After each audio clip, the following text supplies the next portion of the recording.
வணக்கம். நான் டாக்டர் ராமநாதன் அர்ச்சனா கதைக்கிறேன். ஒரு சில விஷயம் உங்களுக்கு நான் வடிவாக சொல்ல வேணும். என்ன சொன்னால் சொல்ல வேண்டிய கடமை எனக்கு இருக்குது. அதோட மக்கள் பிரதிநிதியாக 27,000 ஓட்ஸோடு நீங்கள் என்ன அனுப்பிடுறீங்க பார்லிமெண்ட்டுக்கு. ஸோ உங்களுக்கு பதில் சொல்ல வேண்டிய கடமை எனக்கு இருக்குது. சில நேரங்களில் சட்ட சிக்கல் இருக்கிறபடியாக என்னால் ஒன்றுமே சொல்லலாமல் இருந்தது. தேங்க்யூ. கணவர் கவனமாக காரோட சொல்லி கொண்டிருக்கிறீங்க. எனக்கு எங்களோட தமிழ் புலம்பெயர் உறவுகள் தார சப்போர்ட் வந்து அம்மா அப்பா இல்லை. பட் அதை விட பெரிய சந்தோஷம். இப்போ தான் நான் எனக்கு ஒரு ஃப்ரெண்ட் ஒருத்தன் அனுப்பியிருந்தவன் என் வாய்ஸ் மாதிரி ஒன்று மிமிக் பண்ணி திருப்பியும் ஏதோ புலம்பெயர் உறவுகளை பற்றி கேளமாக கழிச்ச மாதிரி ஏதோ ஒன்று நான் நினைக்கிறேன். எங்களோட ஜசோதரனாக்கள் யாராவது தான் ஒன்று ரெண்டு பேர் அட் பிரேக்ஸ் டிசேபிள்ட். ஓகே, ஒன்று ரெண்டு பேர் வந்து அந்த சில பேருக்கு நான் கதைச்சதையோ என்னமோ தெரியல, ஏதோ எடுத்து ஏஐயில் போட்டு ஏதோ கொஞ்சம் வீடியோ அருமத்துறை ஜசிகரன்ட்டு நான் நினைக்கிறேன். டாக்டராக இருக்கணும்னு நினைக்கிறேன், என்பிபி சப்போர்ட்டராக இருக்கணும்னு நினைக்கிறேன். அவர் யாரோ ஒரு ஆள் ஏதோ போட்டிருக்காருன்ட்டு கேள்விப்பட்டு நான் சில விஷயம் நான் உங்களுக்கு ஓப்பனாக சொல்லணும். இன்றைக்கு 28ஆம் தேதி 25, 26, 27 இந்த 3 நாளும் யாழ்ப்பாணத்தில் சரியான மழையாக இருந்தது எனக்கு தெரியும். 25ஆம் தேதி பாராளுமன்றத்தில் எங்களுக்கு அமர்வு தொடங்கினது. 25, 26, 27 இந்த 3 நாளும் வந்து பாராளுமன்ற அமர்வு எங்களுக்கு தொடர்ந்து நடந்து கொண்டிருந்தது. அது சம்பந்தமான கடிதத்தை உங்களுக்கு வேணுமெண்டா காட்டலாம். ஸோ அதில் எனக்கு வந்து 25 கொழும்பு மஜிஸ்ட்ரேட் கோர்ட் 7ல் வந்து எனக்கு 2021 கோவிட் நேரம் வந்து வெஹிக்கிள் ஆக்சிடென்ட் பட்டது. அப்போ ஆக்சிடென்ட் பட்ட நேரம் அந்த நேரம் போலீஸ் ஒருத்தரும் இல்லாதபடியாக அது 2022, 23 போட்ட வழக்கு இருந்தது. அது பெண்டிங்கில் அந்த வழக்கு போட்டவர்களாலும் வராமல் இருந்து விட்டிருந்தவர், திருப்பி வந்திருந்தவர். அதான் அந்த வழக்கு நிலுவைதான் அன்றைக்கு வந்து 25ஆம் தேதி வந்திருந்தது. எந்த லோயரும் வந்து ஃபொரனுக்கு போனபடியாக எனக்கு அது டீட்டெயில் தெரியாதபடியாக 25 கோலிங் போட்டு 26 திருப்பி போட்டபடியாக இன்றைக்கு 28ஆம் தேதி போய் நான் அந்த வாரண்டை கேன்சல் பண்ணியிருக்கிறேன்.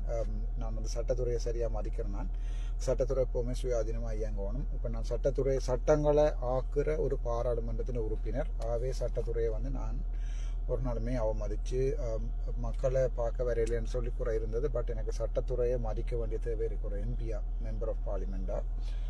அது தவிர உங்களுக்கு பார்த்தா தெரியும், 20 மாறி கோல் வந்து கொண்டிருக்கு. என்னோட 3 ஃபோனுக்கு முடிஞ்ச வரைக்கும் ஆன்சர் பண்ணி கொண்டிருக்கேன். அது தவிர 27ஆம் தேதி வந்து எனக்கு மன்னார் கோர்ட்ஸ்லையும் மற்றது சாவச்சேரி கோர்ட்ஸ்லையும் ஒரே நேரத்தில் இருந்தது. அப்போ அதுக்கு வந்து அவர்கள் கடிதம் தந்திருக்கிறார்கள். உங்களுக்கு தெரியும், இது வந்து அரச பணி என்று போட்டு தெரியுமா தெரியல. அதில் செக்ரட்டரி ஜெனரல் ஆஃப் பார்லிமெண்ட் வந்து கடிதம் தந்திருக்கணும். அந்த டைமில் நான் பார்லிமெண்ட்டில் இன்ட்ரடக்ஷரி செஷன் இருந்தபடியாக உங்களுக்கு தெரியும், இன்ட்ரடக்ஷரி செஷனில் இருந்தபடியாக எனக்கு அங்கே நான் பார்ட்டிசிபேட் பண்ணுறேன் என்றால் அது வந்து மஸ்ட். உங்களுக்கு பொதுமக்களை கொண்டு தெரிய வேணும். பாராளுமன்றத்தில் அமர்வுகள் நடக்கிற நாடுகளில் பாராளுமன்ற எம்பிக்கு வந்து ஸ்பெஷல் எக்ஸ்கியூஸ் இருக்குது. பாராளுமன்ற எம்பிக்கு வந்து ஸ்பெஷல் எக்ஸ்கியூஸ் இருக்குது. அதால் வந்து எனக்கு பாராளுமன்றம் கட்டாயம் போக வேண்டி இருந்ததால் எனக்கு அவர்கள் கடிதம் தந்திருக்கிறார்கள். அவர் பாராளுமன்றத்தில் நின்றவர். அதால் அந்த வாரண்டை வந்து ரீகால் பண்ணுறதுக்கு வந்து அவர் கடிதம் தந்திருக்கணும். 2 கோர்ட்ஸுக்கும் கடிதம் தந்திருக்கணும். அந்த கோர்ட்ஸுக்கு 2 கடிதம், அதோட மேஜிஸ்ட்ரேட் கோர்ட்டுக்கும் 3 கடிதம் தந்திருக்கணும். ஸோ இந்த நேரத்தில் நான் பார்த்தேன்னா இப்போ உங்களுக்கு சில விளங்கணும். இப்போ சில பேர் வந்து பழைய பாராளுமன்ற உறுப்பினர்கள் கிட்டத்தட்ட 10 வருஷம் 20 வருஷமாக இருக்கிறார்கள். ஸோ அவைக்கு வந்து அந்த இன்ட்ரடக்டரி செஷன், அதாவது வந்து பார்லிமெண்ட்டில் எப்படி அந்த சட்டங்கள் இயற்றப்படுறது, எப்படி ஒரு உறுப்பினர்கிட்ட உரிமைகள் என்ன, உறுப்பினர் வந்து என்னென்ன செய்யலாம் என்னென்ன செய்யக்கூடாது, அந்த இன்ட்ரடக்ஷன். அப்போ பார்லிமெண்ட் கோயிலில் வர இன்ட்ரடக்ஷன் வந்து அவைக்கு அது தேவையில்லை. ஸோ அவை வந்து வடக்குலையோ குளக்குலையோ நின்று வேலை செய்யலாம். ஆனால் என்ன பிரச்சனை சொன்னால், இப்போ என்ன மாதிரி புது எம்பிமாருக்கு வந்து அது கட்டாயம் போக வேண்டிய தேவை இருந்தது. அதில் தான் கோர்ட்ஸுக்கும் போக முடியாமல் இருந்தது. கோர்ட்ஸுக்கும் அந்த கடிதங்கள் எடுத்துவிட்டு நான் இன்றைக்கும் வந்து அந்த லீகல் பிரச்சனையை ஃபேஸ் பண்ணி கொண்டிருக்கிறேன். நாளைக்கு மத்தியானம் 12 மணிக்கு பிறகு நீங்கள் வடக்கு கிழக்கில் என்ன பார்க்கலாம். நான் ஃபுல்லாக அனுப்பேன். அங்கே நான் அங்கேருந்து வந்தேன். நான் உங்களுக்கு தெரியும், நான் வந்து ஒரு 4 மாதம் 6 மாதத்தில் மக்களாக விரும்பி 27,000 ஓட் போட்டு வந்த ஒரு எம்பி. ஸோ எனக்கு ஒரு கட்சி இல்லை, கட்சி அமைக்கிறோம். என்னோட பாய்ஸ் நிற்கிறாங்களோண்டா.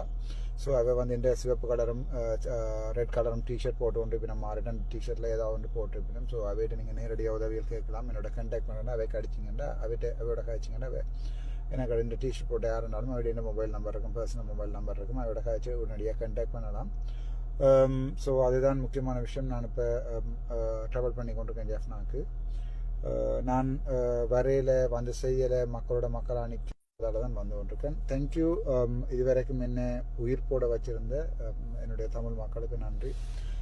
மற்ற இன்னும் 2 விஷயங்கள் சொல்லணும். முக்கியமாக வந்து உங்களுக்கு தெரியும், வடக்கு மாநிலத்தில் 3 தேசிய மக்கள் சக்தியின் ஆசனங்கள் இருக்குது. அதால் உங்களுக்கு தெரியும், யாழ்ப்பாணம் அங்கே தலைநிமிர முடியாத ஒரு நிலைமையில் தமிழன் என்று சொல்கிறதுக்கு ஒரு நிலைமையை யாழ்ப்பாண மக்கள் ஏற்படுத்தி தந்திருக்கிறார்கள். காலம் போய்க்கல, அது மாற நினைக்கிறோம். ரைட், பார்ப்போம். டைம் போய்க்குள்ள உங்களுக்கு அது விளங்கும். தலைவன் அவ்வளவு சிங்கள மக்களுக்கு முன்னால், அவ்வளோ எம்பிக்கு முன்னால் தேசிய தலைவர் வந்து எங்களோட கடவுள் என்று சொல்லி போட்டும் நான் நிற்கிறேன். ஆனால் அவை அதை பற்றி கதைக்க மாட்டோம். அவை சரி, ஓகே, அரசியல் வழியாக விளங்கும். அவைக்கு அரசாங்கம் நேர உதவியை செய்ய சொல்லும், அவைக்கு கொடுத்து விடும் காசு. அதை நீங்கள் செய்யணும். இப்போ சாதாரணமாக ஒரு எம்பியாக இருக்கிற தமிழ் எம்பியாக சுயேட்சை குழுவால் போன எனக்கு இப்போ ஏதாவது ஒன்று செய்யணுமெண்டா பொதுமக்கள்கிட்ட ஃபண்டிங் எடுத்து தான் செய்யணும். எனக்கு அது முக்கியமாக இந்த யூடியூப்பில் அடித்து போடுறாங்களோ அதை போடுங்க. இப்போ எங்களுக்கு அந்த ஒரு ஃபினான்ஷியல் சப்போர்ட்டோ எங்களுக்கு ஒரு கட்சியோ இல்லை. ஸோ பொதுமக்கள்கிட்ட சப்போர்ட்